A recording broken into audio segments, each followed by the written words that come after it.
I grew up out in the country in Indiana. Corn and soybeans were the main crops.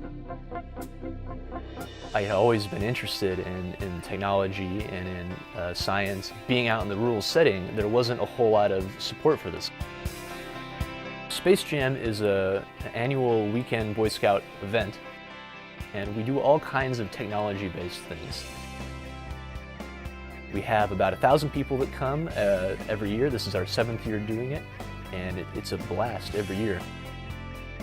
The contact with the International Space Station was one of the driving forces that helped to create Space Jam.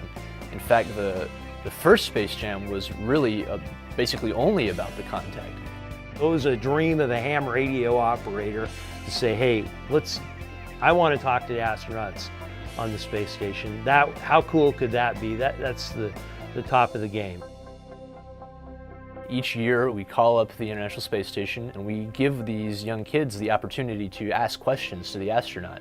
Is it true that it will take over a year to get to Mars and back over? It absolutely is true. The first time that I remember really having this real impression was, I think, the 3rd year we did this. I was in charge of actually calling up the space station and establishing the contact.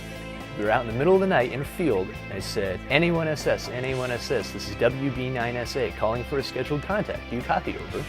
And I said it again, and all of a sudden, real crisp comes back, WB9SA, this is the International Space Station, and how are you doing tonight?